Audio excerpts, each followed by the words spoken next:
Bonjour à toutes et tous, bienvenue dans cette nouvelle vidéo.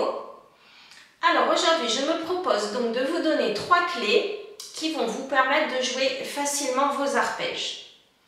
Pourquoi cette vidéo maintenant? Parce qu'un abonné parmi vous m'a demandé un tuto sur Nuvole Bianche de Ludovico Einaudi. Et comme ce morceau comporte pas mal d'arpèges, je me suis dit que c'était peut-être plus judicieux de d'abord faire ce tuto pour vous aider à mieux appréhender le morceau par la suite. Alors, voici ces 3 petites clés. La première, en fait, il faut tout simplement penser à la définition d'un arpège. Qu'est-ce que c'est qu'un arpège? C'est un accord que vous allez égrener note à note. Ce qui veut dire que pour bien jouer votre arpège, il faut bien connaître l'accord qui se cache derrière. Quand vous allez travailler l'accord, vous allez prendre ce que j'appelle des empreintes. Et par la suite, quand vous allez jouer votre arpège, vos doigts vont se positionner beaucoup mieux. Deuxième clé. La deuxième clé, en fait, si vous observez un arpège, vous allez voir que vous avez souvent soit des passages de doigts, ou alors vous avez des écarts assez grands entre les doigts. Donc pour bien jouer votre arpège, il va falloir travailler votre souplesse pour gagner en agilité. Et enfin, la troisième clé, qui découle en fait de la première et de la deuxième, c'est de rester toujours bien parallèle au clavier. Là, vous allez nettement gagner en vitesse et en aisance. Voilà pour la théorie. Maintenant, on va passer à la pratique. Je vais vous donner quelques exemples simples pour que vous puissiez vous entraîner à la maison. À tout de suite!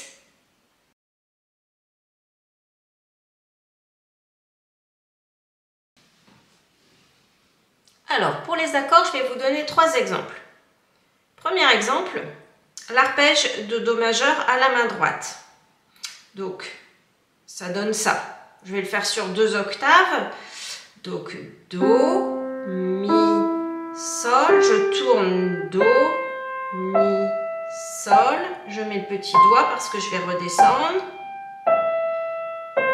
Et je reviens. Alors, pour travailler l'accord, on ne s'occupe pas du 5, qu'on ne joue qu'une fois à la fin. On va s'occuper des doigts qui reviennent systématiquement, c'est-à-dire le 1, le 2 et le 3. Donc l'accord à travailler, c'est Do, Mi, Sol avec 1, 2, 3. Et pour que ce soit efficace, vous allez travailler en aller-retour, c'est-à-dire comme ceci. Et après, vous repartez de là et vous revenez à la position initiale plusieurs fois. Maintenant, si je travaille le même arpège à la main gauche, vous ferez attention, le doigté n'est pas le même. En fait, on ne va pas utiliser le 2 et le 3, mais le 2 et le 4.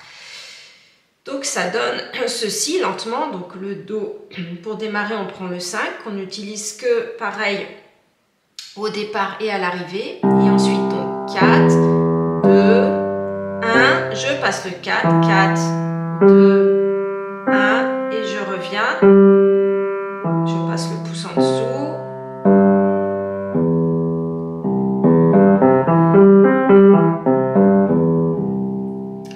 Donc, l'accord que vous devez identifier ici, comme tout à l'heure, on ne tient pas compte du 5 qui n'est utilisé que pour le début et la fin. Et les 3 doigts qu'on retrouve en série, c'est Mi, Sol, Do avec 4, 2, 1. Donc, c'est ce qu'on va travailler en aller-retour. Donc, Mi, Sol, Do.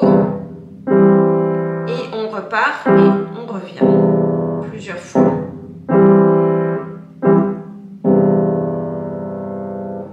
Un dernier exemple avec un accord de septième. Donc un accord de 4 sons.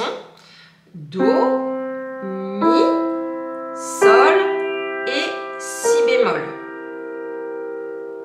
Donc si je joue l'arpège,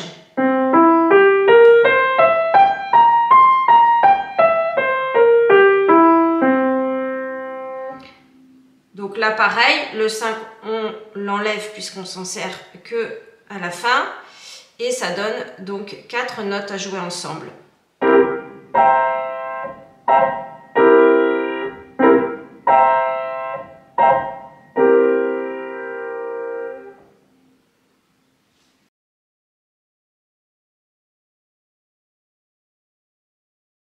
Alors, nous allons passer à la souplesse.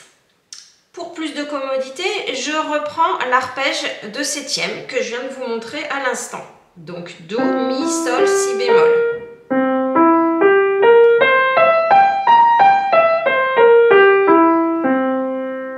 La difficulté dans cet arpège est, bien entendu, le passage de pouce.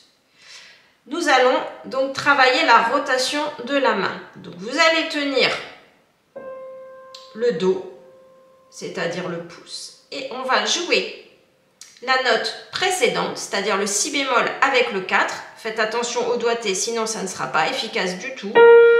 Et ensuite, la note suivante, c'est-à-dire le Mi avec le 2. Et on va travailler plusieurs fois cette rotation. Si vous êtes à l'aise, plus efficace est de jouer les deux notes précédentes et les deux notes suivantes. Donc ici, ça va donner le Sol avec le 3 et le Si bémol avec le 4. Et ensuite, le Mi Sol avec le 2 et le 3.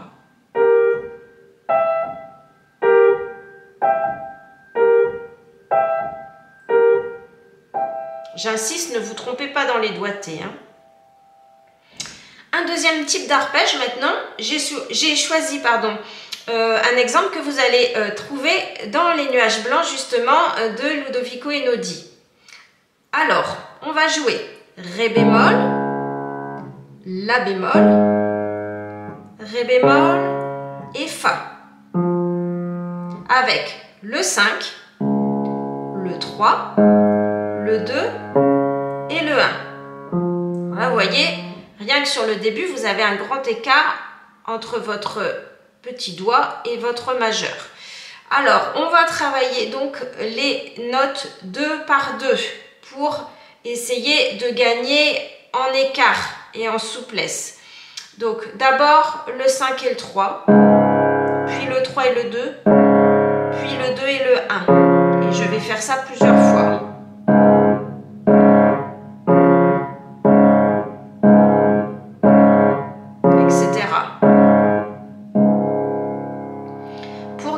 Confort, quand vous allez jouer votre arpège, il faut mobiliser votre poignet, c'est-à-dire que vous allez lui faire un léger mouvement comme ceci. En fait, il va descendre et remonter, et c'est même double effet qui se coule, parce que le fait de faire ce mouvement va vous détendre et en même temps ça va créer ce que j'appelle un phrasé, c'est-à-dire que vous allez avoir légèrement une montée puis une descente du son et ça sera beaucoup plus mélodieux. Ça donne ceci.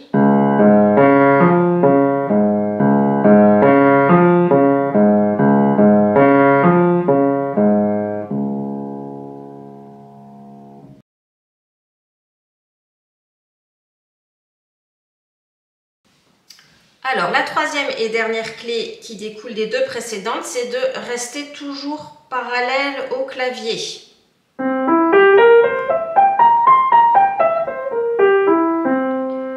Ce qui veut dire que vous ne devez jamais bouger le coude.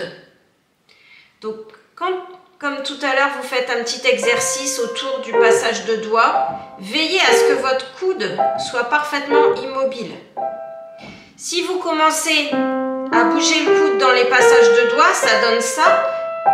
Et vous voyez que même le travail d'accord, dans ce cas-là, ne sert à rien, puisqu'à chaque fois, vous perdez la position des doigts. Donc, voilà, règle d'or, on ne bouge pas le coude dans les arpèges. Nous voici arrivés au terme de cette vidéo. Merci de l'avoir regardée jusqu'au bout. Si elle vous a plu, n'hésitez pas, pour m'aider au référencement de la chaîne, à mettre un petit pouce vers le haut, à commenter. N'hésitez pas non plus à vous abonner et à activer les notifications en cliquant sur la cloche pour être averti des nouvelles publications. Et enfin, je vous laisse dans la barre d'infos sous la vidéo le lien de mon site internet. Je donne des cours de piano en visio. Je propose aussi des bilans de compétences ou des aides ponctuelles. Donc n'hésitez pas à jeter un œil si vous êtes intéressé. Et maintenant, je vous dis à très bientôt.